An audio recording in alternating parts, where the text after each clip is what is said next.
சூத்ரா வா, பஞ்சமா வா, தீட்டப்படாதவனை வா என்று கேட்டீங்களே, இன்னைக்கு உங்களால கூப்பிட முடியுமா? அந்த தைரியம் துணிச்சல் உங்களுக்கு இருக்கா?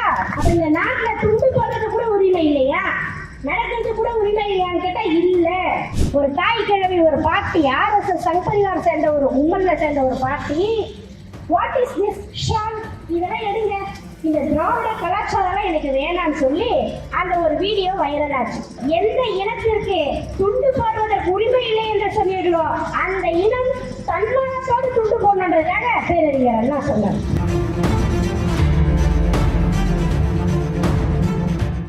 இன்னைக்கு சில பேர் கேள்வி கேட்கிறாங்க, அறிவாளித்தனமா நினைச்சுக்கிட்டு, பெரியார் முன்னாடி காலத்துல ஈவேர பிள்ளையார போட்டு உடைச்சாரு, ராமனை அடிச்சாரு, எங்க இப்பெல்லாம் செய்ய சொல்லுங்கன்னு சொல்லி வங்கி கூட்டம் கேள்வி கேட்குது. திருப்பி நாங்களும் கேட்கின்றோம், எங்களை பார்த்து சூத்ரா வா, பஞ்சமா வா, தீட்டப்படாதவனை வா என்று கேட்டீங்களே, இன்னைக்கு உங்களால கூப்பிட முடியுமா? அந்த தைரியம் துணிச்சல் உங்களுக்கு இருக்கா? நீங்க எல்லாம் படிக்க கூடாது ஒதுக்கி வச்சீங்க, இன்னைக்கு அது மாதிரி உங்களால சொல்ல முடியுமா? ஏனென்றால் இந்த இயக்கம் 100 ஆண்டுகளில் செய்த மிகப்பெரிய சமுதாய புரட்சி, இது அமைதி புரட்சி. உலக வரலாற்றில் நம்ம பல புரட்சிகளை கேள்விப்பட்டிருப்போம். கத்தியின்றி, ரத்தமின்றி, சத்தமின்றி செய்த ஒரு சமூக மாற்றம் தான் திராவிடர் இயக்கமும் சுயமரியாதை இயக்கமும். அப்படி செய்ததனுடைய விளைவுதான் இன்றைக்கு பல்வேறு உரிமைகளை நாம் பெற்றிருக்கிறோம். ஆனால் இன்னைக்கு என்ன பண்றாங்க, நாம இந்த பெற்ற உரிமைகளை மீண்டும் நம்ம கிட்ட இருந்து பறிக்கணும்னு பாக்குறாங்க. இந்த குடியரசு இதழ் இருக்கு பாருங்க, தந்தை பெரியார் தொடங்கிய அந்த இதழில் பெண்களுக்கு முக்கியத்துவம் கொடுக்கிறார். என்னன்னா, இந்த குடியரசு இதழை வாங்கக்கூடிய பெண்களுக்கும் ஒடுக்கப்பட்ட சமூகத்தை சார்ந்தவர்களுக்கும் 50% கழிவு தான் தரேன், 50% டிஸ்கவுண்ட் தரேன்னு சொல்லி தந்தை பெரியார் சொல்றார். இந்த இதழை தொடங்கணும்னு என்ன யோசிக்கிறாரு? சிறைச்சாலையில இருந்து யோசிக்கிறார். நம்ம மக்களுக்கு அறிவை புகுட்ட வேண்டிய ஒரு கடமை நமக்கு இருக்குன்னு சொல்லி அந்த குடியரசு இதழை தொடங்குகின்றார். அதனுடைய 100ஆண்டு தொடக்க விழாவை தான் நாம் இங்கே கொண்டாடி கொண்டு இருக்கின்றோம். இங்கே ஐயா பேசும்போது அன்சாரி அவர்கள் சொன்னார், நாங்கெல்லாம் இன்னைக்கு வெள்ளையஞ்சோலையமா இருக்கிறோம்னா அதுக்கு காரணம் எங்க ஐயா தந்தை பெரியார் என்று சொன்னார்.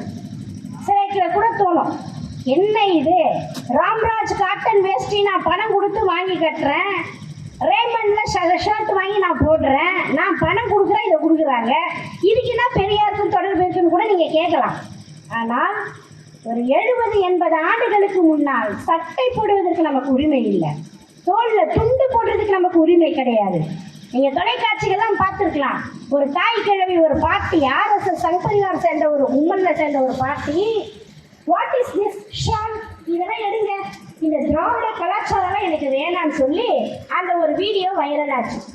அப்பதான் நாங்க சொன்னோம், பேரறிஞர் அண்ணா கூட்டங்கள்ல பேசும் பொழுது இந்த கைத்தறி ஆடைகளை உபயோகிக்கணும்னு சொன்னார். இது 2 விஷயம் இருக்குது. ஏழை தொழிலாளி அவங்களுக்கு பொருளாதாரம் கிடைக்கும், 1. 2வது, எந்த இனத்திற்கு துண்டு போடுவதற்கு உரிமை இல்லை என்று சொல்லிடுவோம், அந்த இனம் தன்மானத்தோடு துண்டு போடணுன்றதாக பேரறிஞர் அண்ணா சொன்னார். ஒரு 80 ஆண்டுகளுக்கு முன்னாடிங்க சிவகுழந்தன் ஒரு நாதஸ்வர வித்வான் அவர் என்ன பண்றாரு, ஒரு திருமணத்துக்கு நாதஸ்வரம் வாசிச்சுட்டு இருக்கும்போது, அதை தப்பையில வாசிச்சுட்டு இருக்கும்போது என்ன பண்ணா, அவங்களுடைய குழு வருது. அப்போ துண்டை வச்சு தொடச்சிக்கிட்டு இருக்காரு, அவருக்கு வேர்த்து வச்சு அந்த துண்டை மேலே போட்டுட்டாரு. இது என்னங்க தப்பு, அவருடைய துண்டை அவர் போட்டது தப்பா? உடனே என்ன பண்றாங்க, நிறுத்து, நீங்க இது மாதிரி வாசிக்க கூடாது அப்படின்னு. என்னாச்சு, நான் என்ன பண்ணேன்னு கேட்டா, நீங்க எப்படி துண்டை தோல்ல போடலான்னு சொல்றாரு. அப்பொழுது நடுவில் ஒருத்தர் கேட்கிறார், சிவகுழந்து உன்னுடைய தொண்டை எடுத்து தோளில் போடுன்னு சொல்லி. யார் அப்படின்னு பார்த்தா அஞ்சா நெஞ்சன் பட்டுக்கோட்டை அழகிரி சுவாமி அவர் பேர். உங்களுக்கு தெரியும், தலைவர் கலைஞருடைய முதல் பையனுடைய பேரு முத்து. ஆனா இந்த குடும்பத்தை சேர்ந்த அவருடைய பேரு அழகிரி. ஏன் அந்த பேரை வச்சாருன்னா, அஞ்சா நெஞ்சன் பட்டுக்கோட்டை அழகிரி சாமியினுடைய கூட்டங்களை கேட்டுதான் திராவிடர் இயக்கத்திற்கு, சுயமரியாதை இயக்கத்திற்கு நம்முடைய கலைஞர் வந்தார். அதனுடைய நன்றி கடனா அந்த பேரை வச்சார்.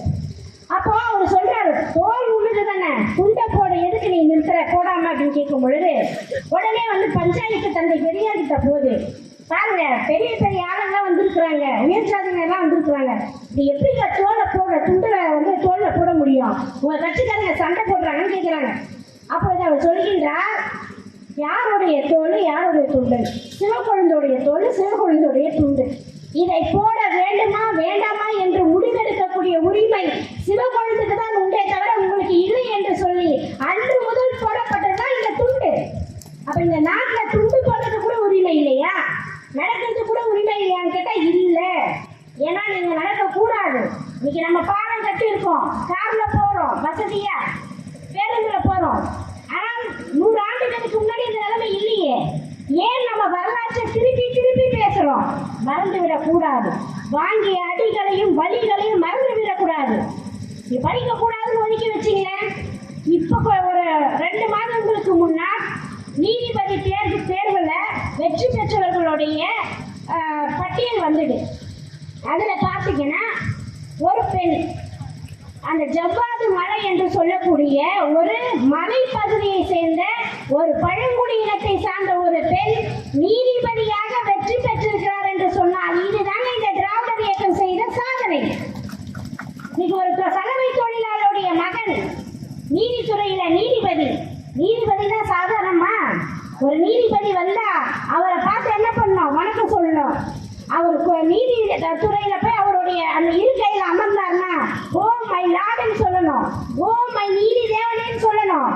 அந்த வாய்ப்பு நமக்கெல்லாம் மறுக்கப்பட்டதே. இந்த நாட்டினுடைய முதல் நீதிபதி யாரா இருந்தார்? பார்ப்பன சமூகத்தை சேர்ந்தவர்களா தானே இருந்தாங்க. பிரபல வழக்கறிஞர்களா யாரா இருந்தாங்க? அவா சமூகத்தை சேர்ந்தவர்களா தானே இருந்தாங்க. மருத்துவர்களா யாரா இருந்தாங்க? அவர்கள் சமூகத்தை சார்ந்தவர்களா தானே இருந்தாங்க. ஆனால் அதையெல்லாம் மாற்றி சாதாரண மக்களும் சாமானிய மக்களும் போட்டு நடக்க முடியும், ஸ்டெத்தஸ்கோப்பை கழுத்தில் போட முடியும் என்ற வரலாற்றை மாற்றி போட்டது என்னுடைய சுயமரியாதை இயக்கம் தந்தை பெரியார் தானே.